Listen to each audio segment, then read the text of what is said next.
And just as we get going, before we get going here, I would like to recognize that I'm in Toronto. I actually live inside the boundaries of the city Toronto.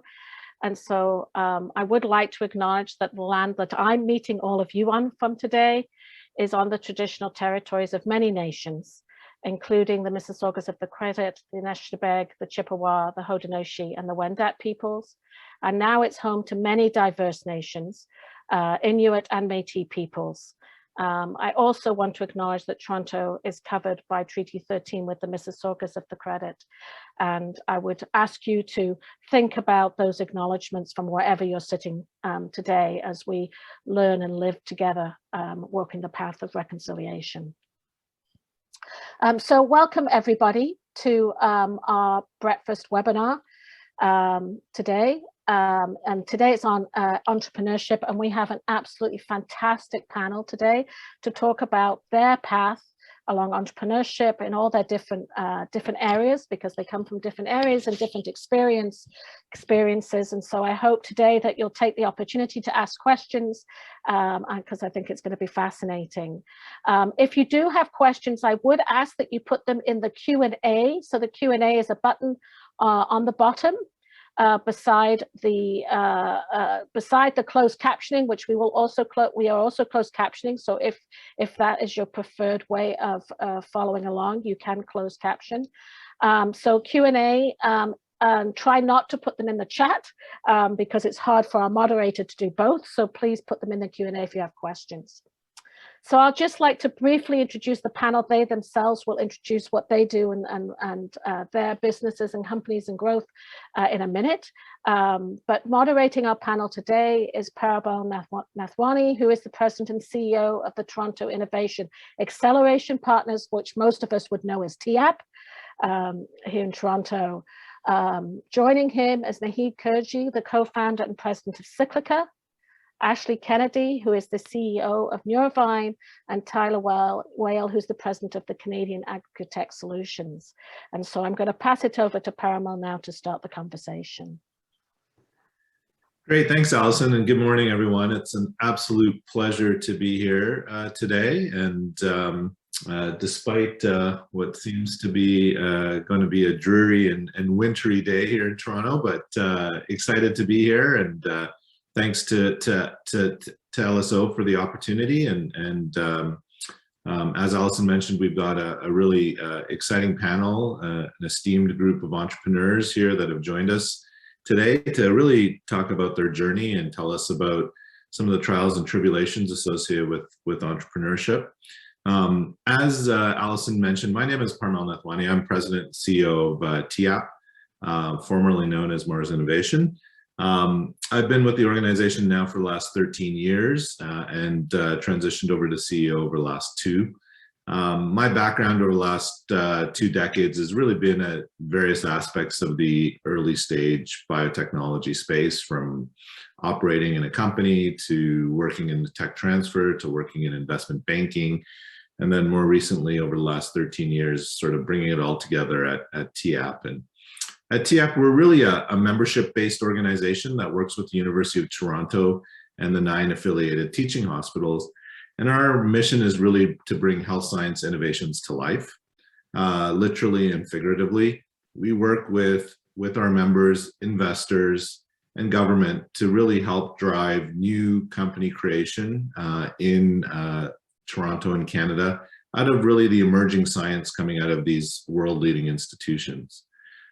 You'll know us for companies like Notch Therapeutics, FiberCore Therapeutics in the biotech space, EBT Medical, for example, in the medical device space, and companies like Phenotypes in the digital health space. And so over the last decade, we've really created over 70 companies in the Toronto area from the amazing innovation that happens in the Discovery District.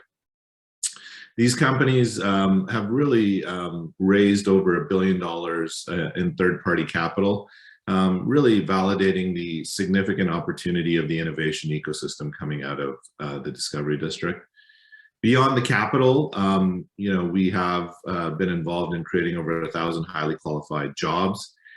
in and around the area, and are really excited about where the portfolio is today. Really through that journey, I've had the opportunity to be involved in various entrepreneurial activities, from acting as interim CEO for some of these companies as they get launched, to board members of these companies to help them sort of grow and develop. And so I'm really excited to be here today. And again, thank you for the opportunity. I'm just going to quickly go around the virtual table and ask our panelists to introduce themselves, tell us a little bit about themselves and the company that they work for. As Allison mentioned, we've got a diverse intersection of various industries, from medical device to biotech to ag tech. And so it's great to see the diversity on the panel, and I'm sure it'll lead to some great discussion. So with that, I'll hand it over to Ashley to introduce herself. Ashley, over to you. Thanks, Prima. So my name's Ashley Kennedy. I am a neuroscientist by training. I did a postdoctoral fellowship at the Toronto Rehab Institute, which many of you will know is probably one of the most innovative rehabilitation centers in Canada. Such an awesome push for innovation coming out of that institute. While I was a postdoctoral fellow, was involved in several projects where we were piloting new innovative technologies in the brain recovery space. So looking at post-concussion, post-stroke. And that experience really gave me the confidence and I think probably the awareness of the impact that technology can have on a person's quality of life. And that really allowed me to create my company, Neurovine. So Neurovine is a digital health, digital therapeutics company that combines wearable technology with artificial intelligence to support brain recovery. We're starting with concussion recovery, but the idea here really is to put the patient in the driver's seat of their brain recovery, whether it's a stroke they're recovering from or an early stage illness, like dementia or Alzheimer's, to put the patient and their support network, so their family and their caregivers, in the driver's seat in partnership with the clinician, so that they've got a really clear roadmap for their brain health journey. Neurovine's 3 years old. We just celebrated our 3-year anniversary 2 days ago. We are pre-revenue, but looking to launch our technology in Canada and the US this spring. We're a medically regulated device, and we have done everything. So we built our hardware, software, data science. We've done everything from the ground up. Great, thanks. Thanks, Ashley. Very exciting. Looking forward to learning more about your entrepreneurial journey. Next on the panel, we have Nahid Kurji. Nahid, over to you. Parmal, thanks. LSO, thanks for putting this on. And Ashley, great company. And looking forward to seeing you guys succeed. So my name is Nahid Kurji, co-founder, president, CEO of Cyclica, a proudly Canadian, Toronto-based biotech company with a global presence. We're now about 70 people with offices in Boston, a team in Europe as well as our chief partnership officer who houses our UK office, and we're growing pretty fast. In addition to my role at Cyclica, and on behalf of Cyclica, I'm also one of the co-founders, board members, one of the 4 executive officers for the Alliance for Artificial Intelligence in Healthcare, the AAIH, which is an international advocacy organization dedicated to the responsible adoption and application of AI, ML techniques in healthcare. Our members of the AAIH represent all healthcare sector, including drug R&D, digital health, medical devices, healthcare delivery, data science. Academic institutions are part of the AAIH. We have members like Roche and J&J, Bayer Pharma, tech companies like Amazon Web Services, Google Cloud, academic institutions, biotech companies. I'm proud to say that Cyclica is one of the founders, the only Canadian-based founding company, and only one of 2 Canadian companies at the AIH right now. And it's been interesting to just see the evolution of AI across healthcare. I spend a lot of my time in the drug discovery and development space, which is where Cyclica has kind of niched itself.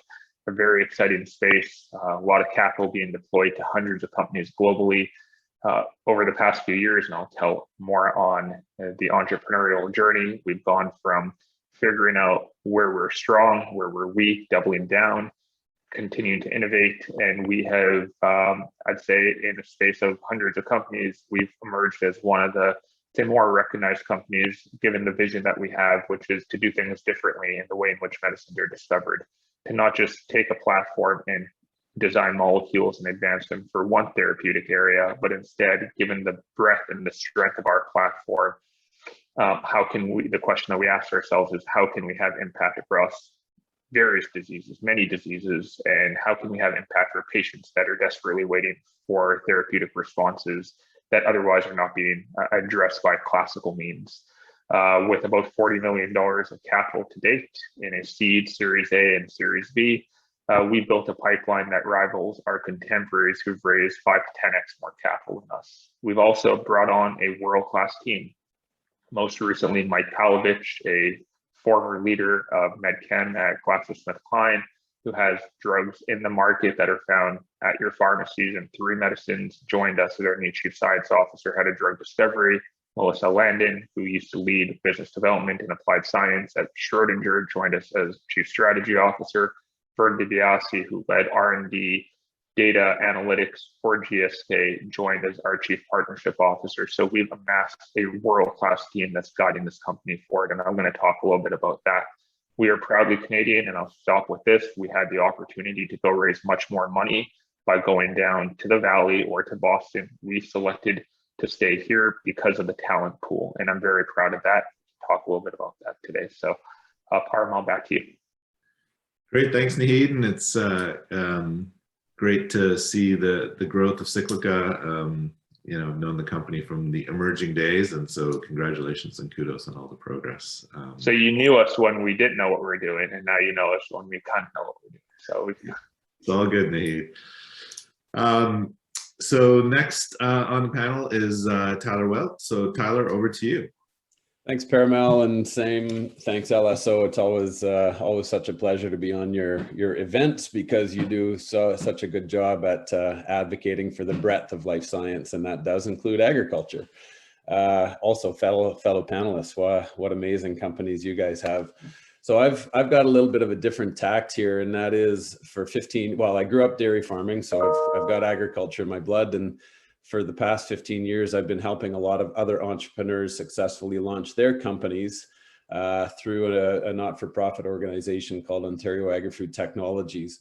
But when that was defunded, I decided to become the entrepreneur on my own. And I guess, like an investor would say, I'm diversifying my portfolio in a way right now, and that means that I've got a few irons in the fire. Not waiting to see which one hits, really. I do have focuses on certain ones, but I've decided to talk to you about 3 companies that I'm involved in at various levels, and that are all, in my opinion, I don't know, you could say game changers, but certainly disruptive in different ways. So the first company is called Proteins Easy, technology generated at a University of Ottawa by a guy named Ilomar Altasar, who's just an incredible scientist, and at the age of 70 plus has decided to take his leave from academia and focus on his company full time. He's got a technology that essentially allows you to tether complex macromolecules to starch granules in plants, so rice plants or corn or wheat or whatever. He modifies plants to create high value proteins and engineers protein essentially. So next slide, please, Brian. The company is really focused on, like I said, the high value proteins, so things that could be used, enzymes in food processing, for example. An example of a project he's got is with Lululemon to create plant-based silk. You could use that in the medical field, or you could use it to make alternatives to nylon spandex, for example. So there's a lot going on here, and where I think that will be disruptive because of Canada's reputation on a global stage of trust and essentially just really good reputation. we can evolve our food system to have really high value coming out of things that we grow in fields, and the stuff that's left over on the field, the food and the feed, could conceivably be free. I mean, the value of that stuff would be just incremental compared to the protein that's being produced in it. So very big opportunity for Canada. Certainly that would start in controlled environments, but essentially it could move to the field. Next slide, please, Brian. This next company is Hybridfarms.co, is taking the route of enabling vertical farm technology. So this is essentially where you have a lot of stacked plants in a controlled environment, and you can grow a heck of a lot per square meter, more than you can do in the open environment, and you can do it with fewer inputs and less water and a lot more precision and control. And you can do it in any geography, which means that there's a lot of food security and sovereignty to this kind of technology. I'm sure many of you have heard of vertical farming before, but it's at a stage kind of like the greenhouse industry was not many years ago, where it is now ready to disrupt what is grown in fields for a cost basis, but also a quality of product basis. Next slide, Brian. So Hybridfarms is really building food chain infrastructure across the world.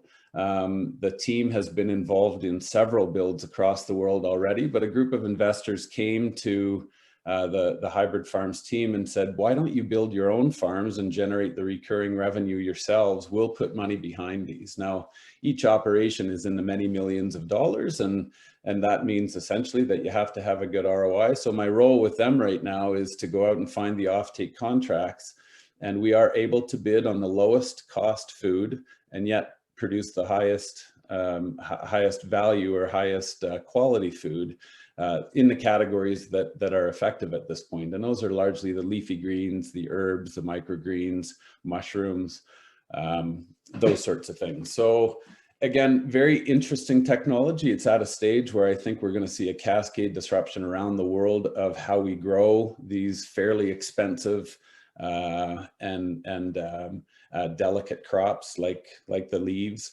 that we eat in our lettuces. And you probably already have actually eaten from a vertical farm before, but you'll see them inevitably coming on the market more and more.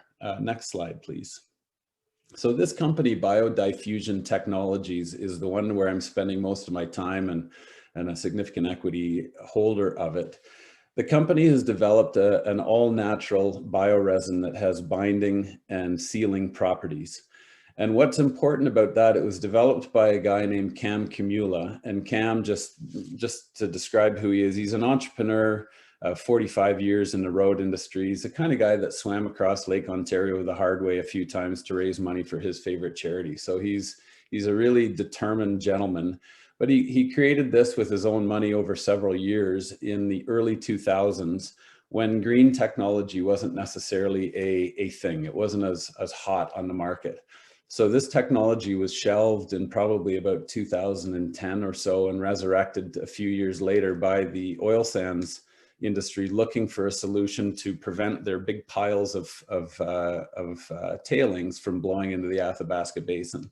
And Cam's technology could do that. So effectively what he's got is a liquid bioresin that when you add it to things like gravel and you press it together, it'll turn that gravel into concrete, or it'll create a little candy coating over top of a surface that you spray it on, like soil or like a tailings pile, fly ash, those kinds of things, like I said.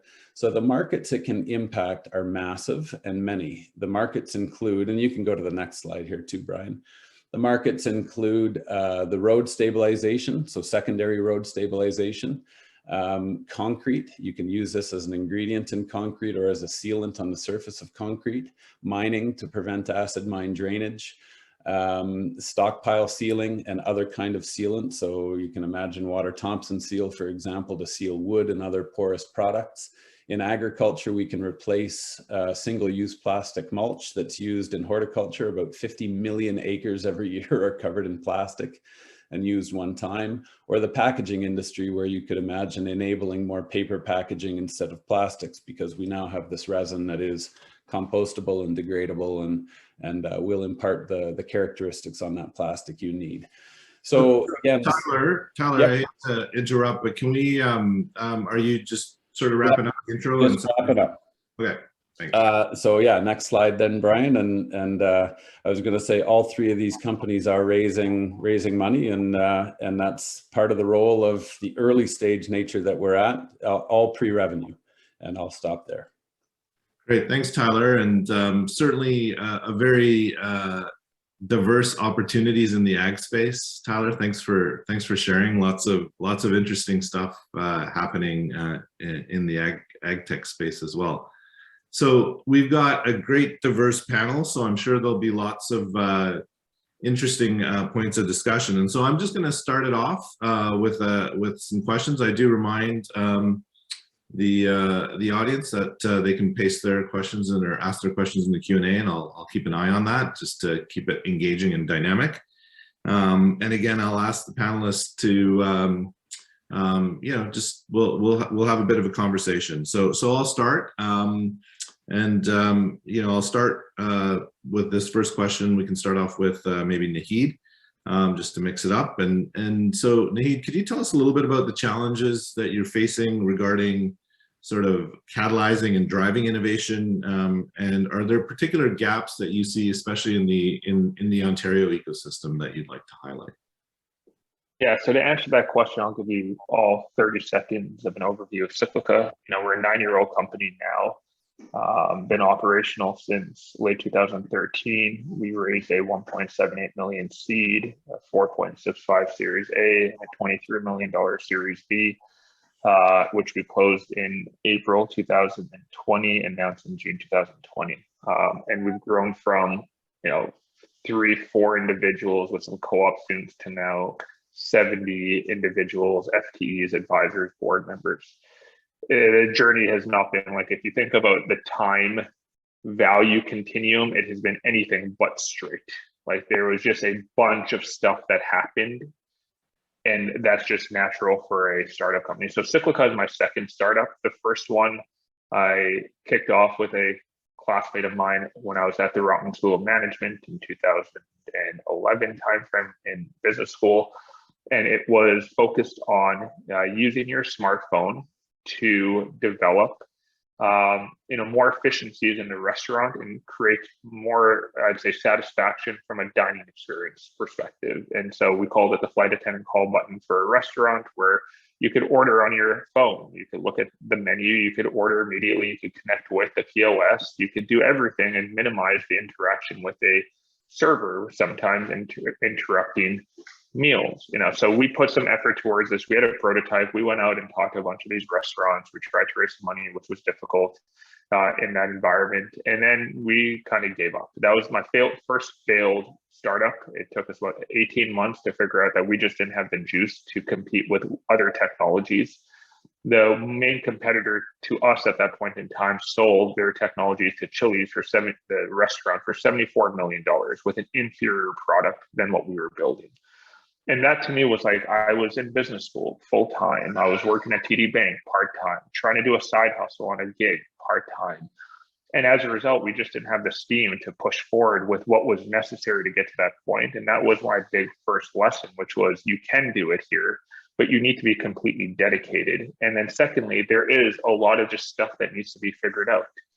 Cyclica went through that. We went through 3 to 4 years of substantial growing pain. We're in the space of AI for drug discovery. Back in 2013, 14, this was still a space, and it still kind of is now, where there's a lot of skepticism. What's going on? Who's doing what? Where do you fit scientifically? Does the dog hunt? Is there an actual problem that these technologies can solve and that there's a meaningful market towards? And then what's the right commercial model?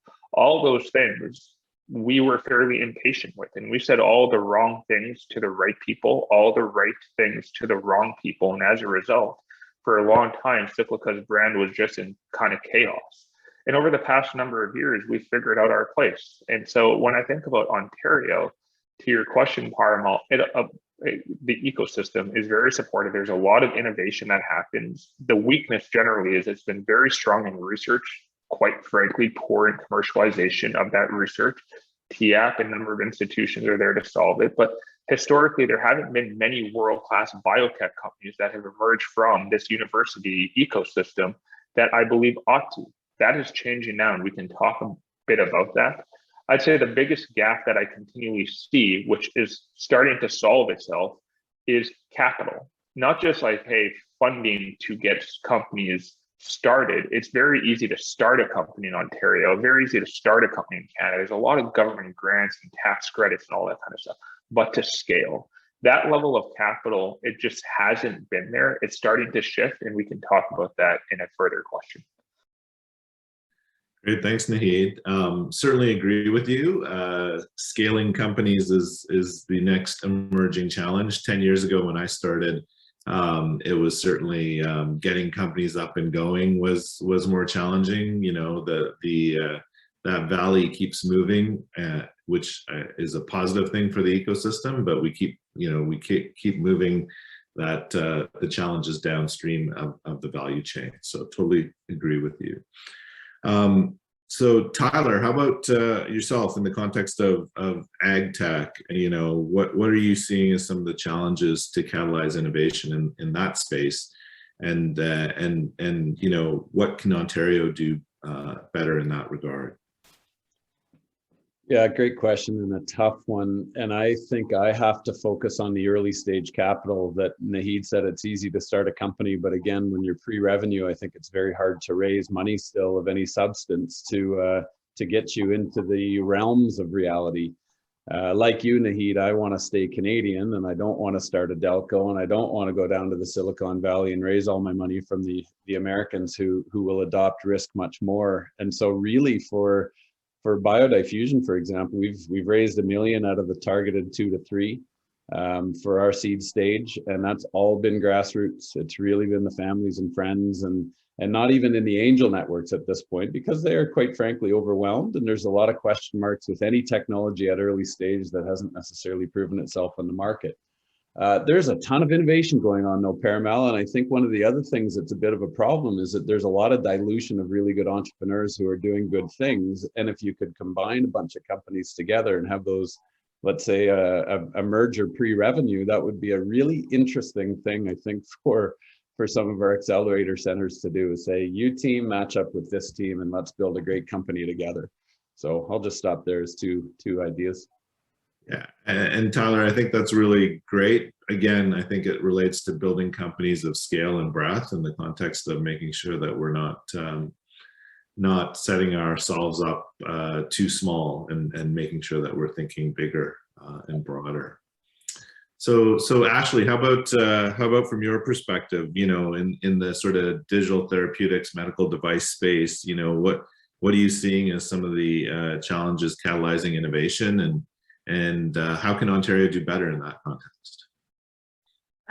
Yeah, so this is a constant battle that I've experienced as an early stage company. We find that there are other countries that are eager to adopt new technologies, and sometimes in Canada and Ontario we move a little slower on the medical side. It's more difficult to incentivize large provider networks to adopt new technologies.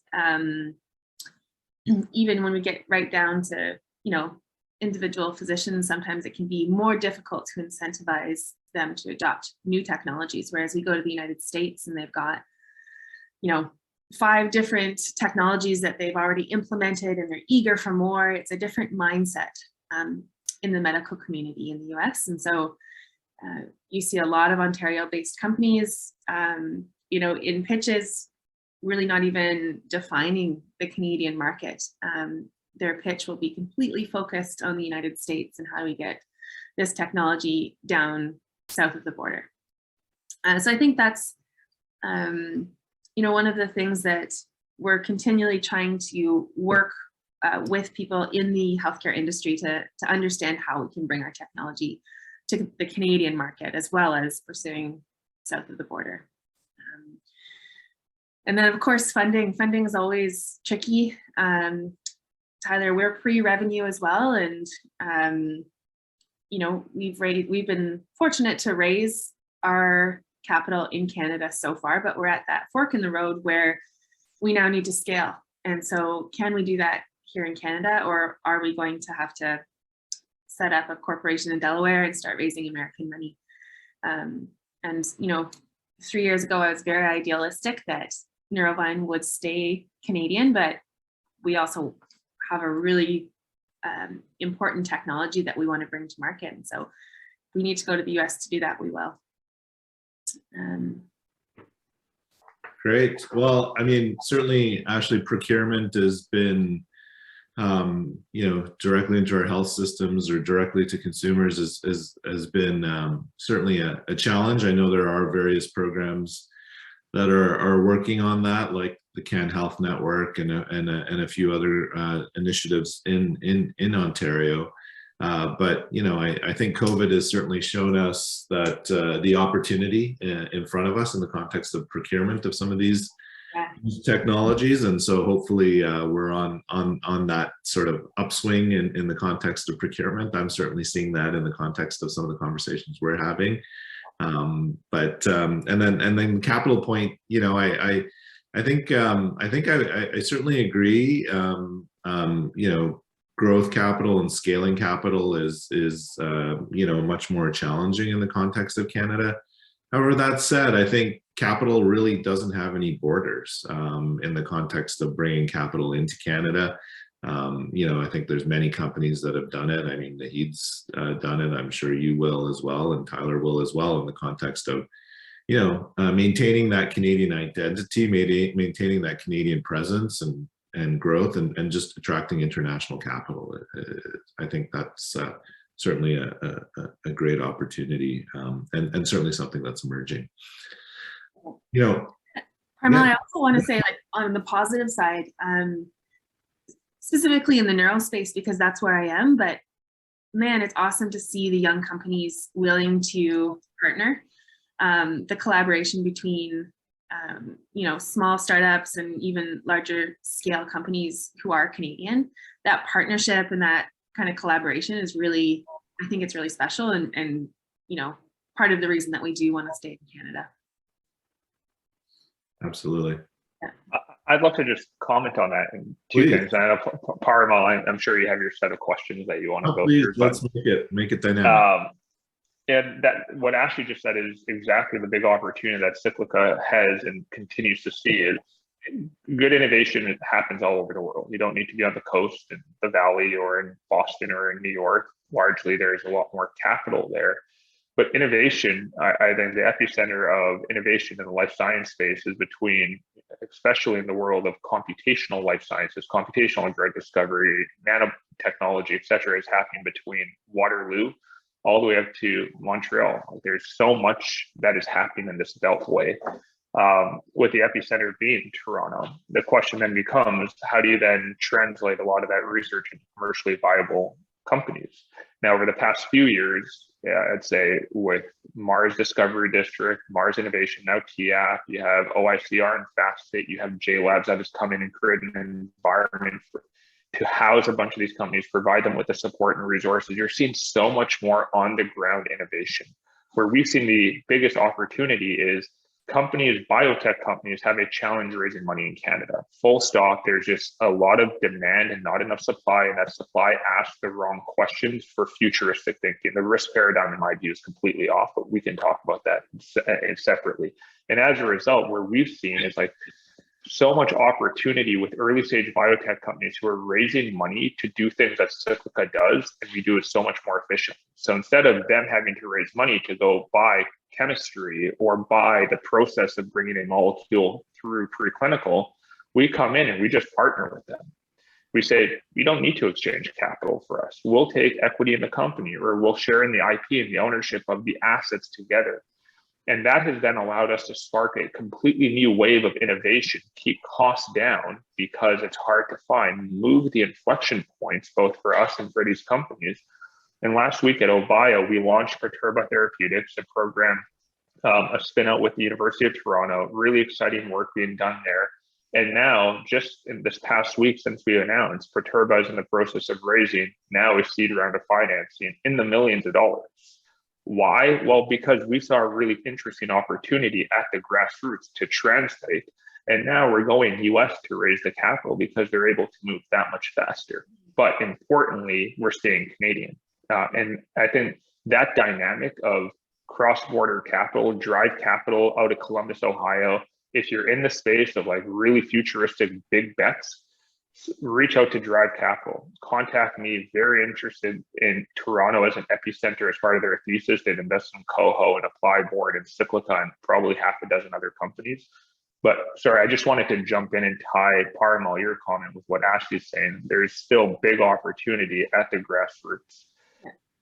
Absolutely, absolutely. And so we've had a little bit of a discussion about capital here. You know, capital is certainly, I would say, emerging, and access to capital from international markets into Canada is certainly on the up and up, in the context of some of the financings that we're seeing over the last several years. But, you know, the other aspect of successfully growing our companies and successfully building scale in Canada and in Ontario is really access to talent. And so Tyler, maybe you could speak to us a little bit about sort of in the ag tech space, how you're seeing the talent conversation play out in the context of experience and access to talent. Yeah, okay. That's a good one. And in the ag space, again, same thing. The five horsemen include things like genetics and small molecules and automation and roboticization and those kinds of things. So in our case, I think one is we try to not need a lot of talent. So there's as much automation as possible into the systems to either produce your bioresins or to grow your feed and harvest your feed and those kinds of things from the vertical farm technology perspective.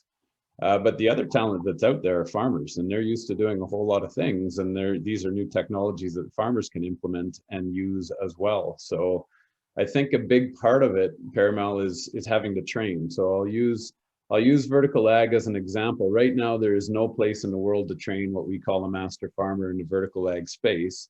There are people who have experience with controlled environments, of course, but you know, it's something that we're working with the college system in Ontario right now to create some training courses and opportunities. But in the meantime, we train our own. And so I think people are more interested in agriculture than ever before. It is becoming more technical and a little bit more interesting. It's not that typical perception of a person with a straw hat and a piece of grass in their mouth standing there with the pitchfork and driving their big combine around the field for fun. It's actually very, very technology oriented, and more so as time goes on. So the talent piece is always a challenge. I mean, when you think about talent in ag, it's even the general laborer that we're having trouble finding, and that's a global problem, a global first world problem, if you will. Interestingly, though, I learned that Mexico too is short on labor. So you know. Automation and efficiency is what we have to do when we're thinking about innovation. So the talent conversation is a big conversation, you know, in the Canadian context. You know, I know a lot of policy and governments are talking about that in the context of building and growing and scaling our companies. You know, Naheed, you've been quite successful in the context of, you know, attracting talent in the context of your various offices and presence in the UK and Boston, and certainly directly here in Toronto.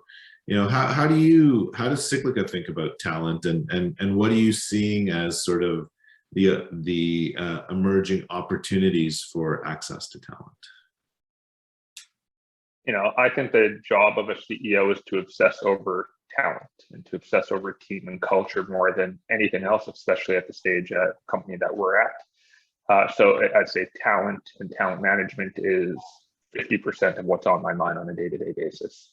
The way we've gone about that is invest in our own backyard, build those relationships, and have a revolving door of talent that is attracted to come to Cyclica, give them a place to learn and train in this very exciting space. Whether they stay with us or not is absolutely fine. We want to give them an environment where they can learn something new, contribute back to the company, hopefully stay with us and continue to contribute. But if not, go join other companies or go start their own, because that level of innovation is absolutely required if we truly believe in creating something that is meaningful and sustainable into the future.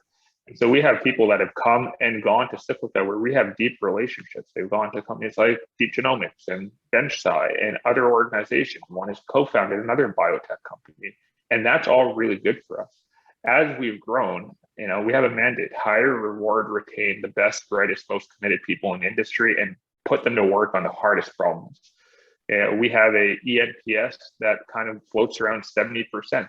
We have a 91% retention, 91, 92% retention rate. 91% of our team would recommend and do recommend talent to come join. So we don't use recruiters. Our hiring process is very streamlined. Usually it's just network effect. Smart people, no smart people, let's bring them in. And then as we've grown, it's about how do we bring on world-class leadership? Because quite frankly, there's not much experience in drug discovery and development in Canada actually going soup to nuts. It largely lives external. There's a lot of commercialization expertise in the pharma space here, but not much of the drug discovery and development side. And so we've gone global to bring these people in, and it's all about talking about the future and sustainability and doing stuff that the future is going to be very different from the past, and going to find people that align with that vision. Mel, Vern, Mike, Andreas Windemuth, our Chief Innovation Officer, have all joined the company. I would say Steve McKinnon, our Chief Platform Officer, started off as a volunteer, kind of came in, evaluated the thing, science, senior scientist, director, VP, Chief Platform Officer. Vijay Shahani, same deal, now VP of Drug Discovery, both of whom U of T trained. And so if you look at the Cyclica team, a lot of gravitation towards the University of Toronto, bringing in an environment to then put them to work. And whether they stay at Cyclica or not, hopefully they do. If they don't, just continue to invest in Ontario and in Canada and just continue to grow really good companies. That's a great view, and certainly a broader view in the context of building the ecosystem. And so kudos, Naheed, and to you and Cyclica for that sort of vision in the context of how you think about talent. Just moving on a little bit, I mean, I think, you guys have all that have gone through an entrepreneurship journey. I think we're all still going through that journey. The journey never ends in the context of the day-to-day. And so maybe, Ashley, I can sort of put this out to you is, what skills and qualities have you learned as an entrepreneur that you think are invaluable in the context of your role and your learnings? I think you hit the nail on the head. The journey never ends. Entrepreneurship is not, a path if you'd like a comfortable career where you can kind of coast. And so I think there are three really important characteristics of an entrepreneur. I think resilience, creativity, and a hunger to learn, to continually have a life of learning. And with that comes a really deep level of humility. We have gone through, even in our 3-year, life cycle of the company, we've gone through a lot of different forks in the road where we've had to learn from our experience, stand up again and try a different path. And I think that's what makes it exciting. That's what allows you to attract that top talent. Is that the people who are alongside that journey with you are also continually learning and having to kind of live on the edge of their experience to step out and to try new things. And I think, I'm making the assumption that most of the people that are listening come from a life science background in one way or another.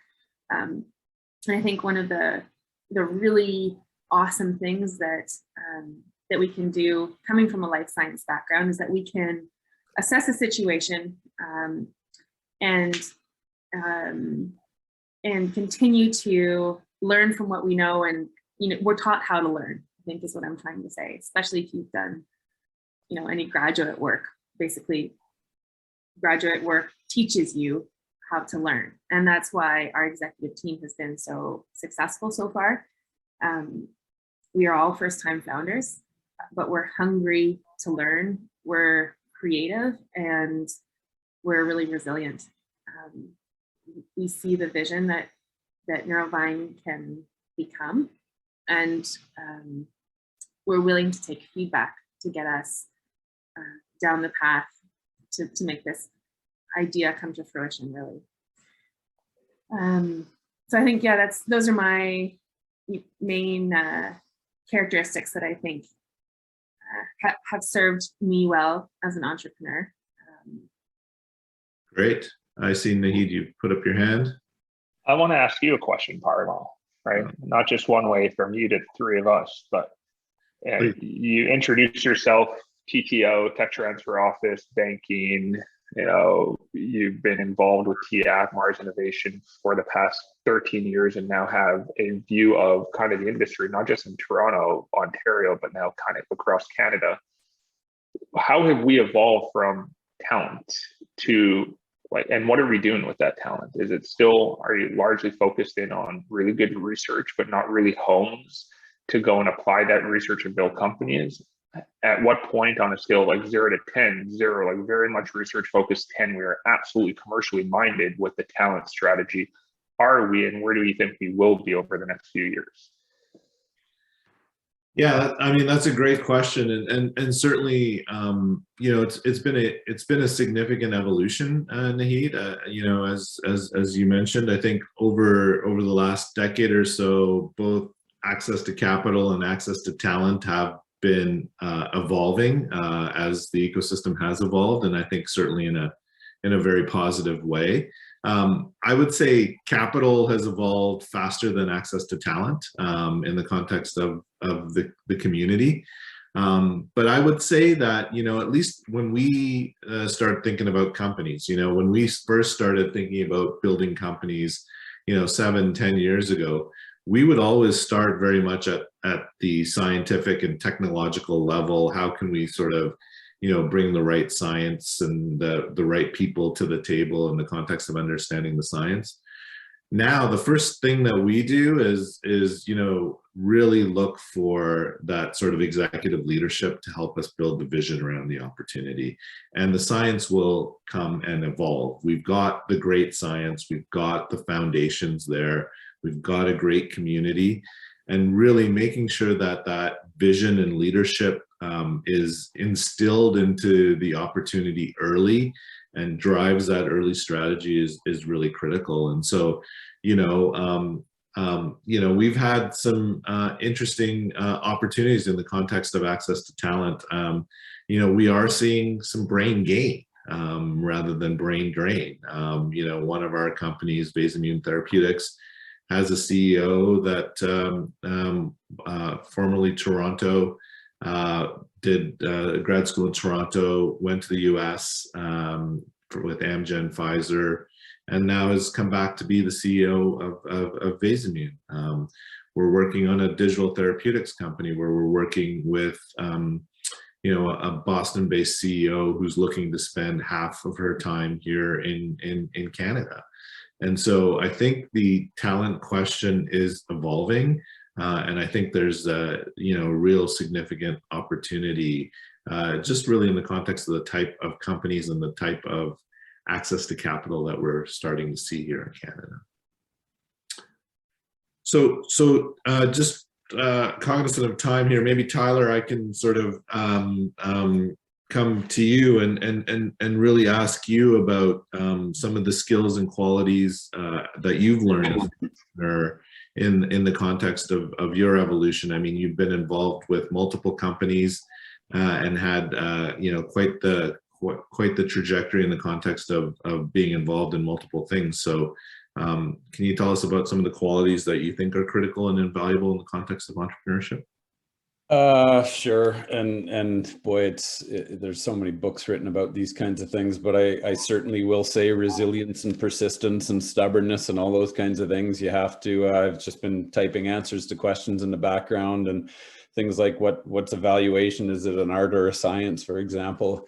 I think you have to have good sales. You have to be willing to network always. I think you're always, selling your concept, your idea, and talking with other people and seeing where they can help you and make that mutual if possible. Being an entrepreneur is not something that I think most people should do. I liked a talk that I went to at OCE many years ago, where the guy spent the first 15 minutes of the presentation trying to get people out of the room saying, you should not be an entrepreneur. It's a miserable existence.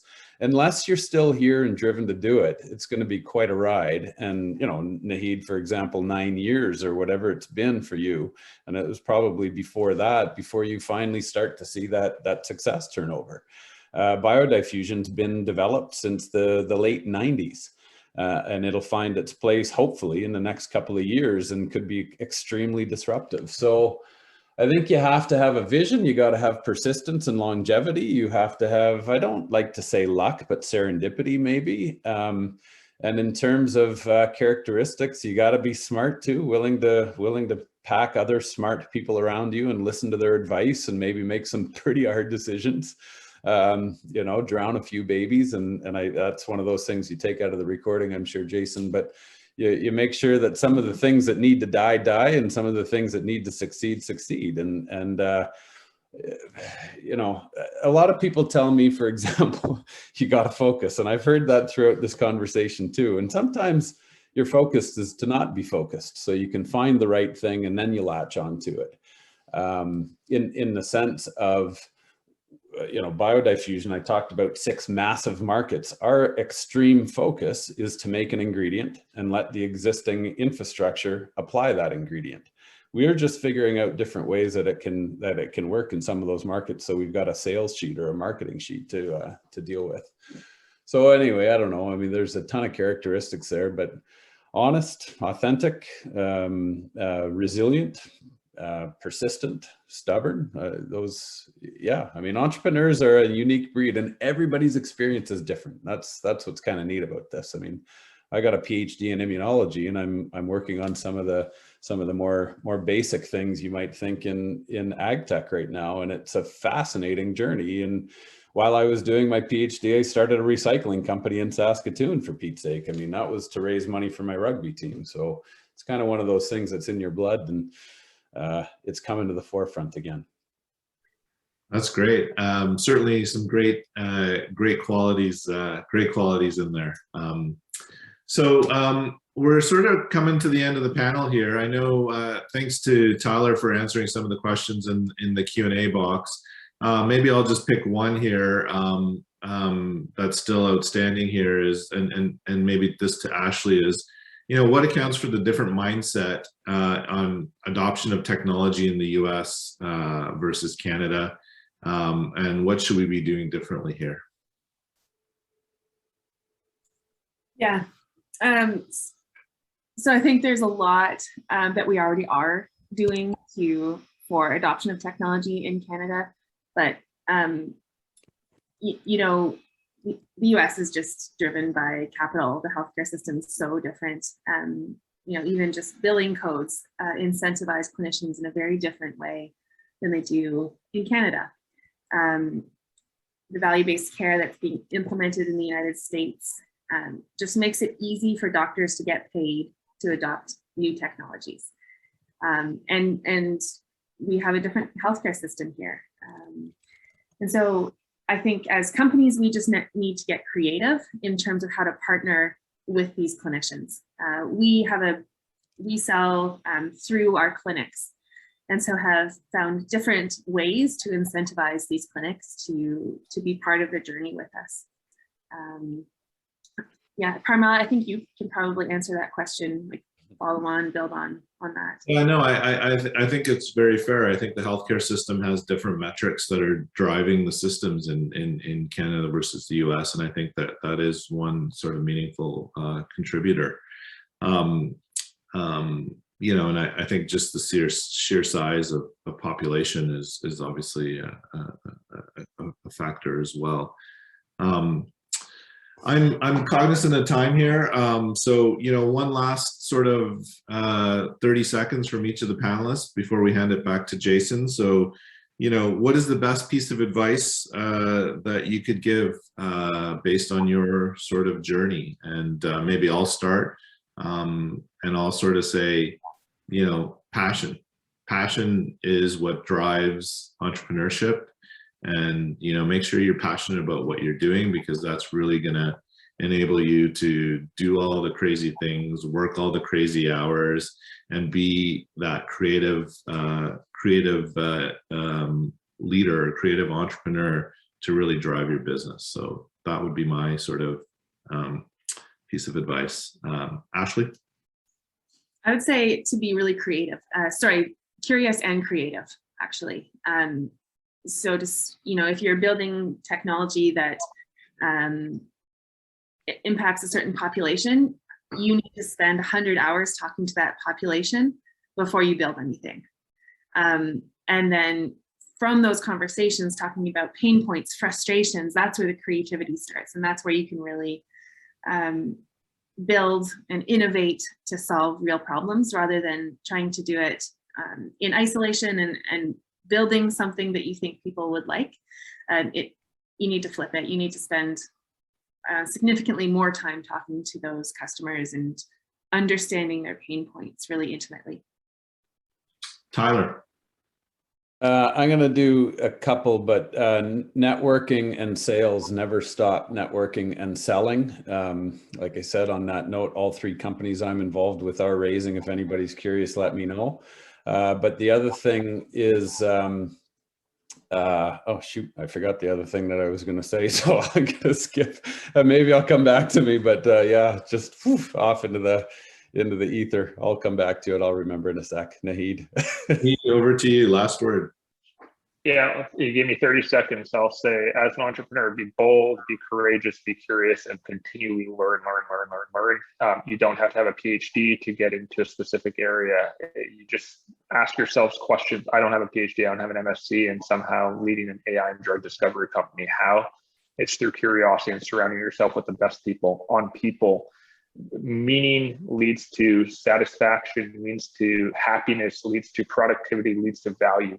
Create meaning for your team, make sure that they have the agency to go create stuff, and provide them the tools and resources. And most importantly, I would say always improve your likability index. People want to invest in people that they like, that they trust, and then they'll put those people to work. Likability index, your brand is the most important thing as an entrepreneur. Invest in that. Well, great words of wisdom and advice. I'd like to thank the panelists, Ashley, Naheed, and Tyler, for their time today. And I'm sure there was lots of great content and tidbits in there for the audience. So again, thanks to LSO for the opportunity. And Jason, over to you. Thanks, Paramel. Great job moderating, and thank you to all of our panelists for taking the time this morning. I should say no babies were harmed in the making of this this panel session. So Tyler, it's okay. We know what you were going for there. And so thanks again. It's an important topic. It's certainly something we continue to want to encourage, is entrepreneurship, innovation. That's what life sciences is all about. That's where it starts. And we've seen some great progress in Ontario over the last few years. So thanks for sharing your thoughts and insights during this panel session. A couple quick announcements for upcoming events. Our next breakfast is actually our AGM. That's happening on March 17th. Our speaker will be Brian Bloom. So you want to talk about some capital and the environment in Ontario? Brian's a great guy to give his insight in terms of where things are headed. So join us for that, and you'll hear from Brian. And our annual awards event. So we just announced our awardees a week or so ago. So you can see that on our website. The event is going to take place on May 18th. This is going to be in person. It's going to be, our first in-person event for a long time. So it's going to be a hell of a party. So if you can, please join us. Sign up. Registration is open. It's on our website. So get your tickets now, and before we're sold out, and come join us for what should be a great event. And hopefully, Sorry, and no snow. Well, we might have to bring in a snow machine just so everybody knows what event they're at. Yeah. Thank you to our corporate sponsors, our platinum sponsors listed here. our gold sponsors, and of course our silver sponsors. And thank all of you for joining us this morning. We look forward to seeing you again real soon. Stay safe, have a great long weekend, and happy Family Day to everyone. Take care.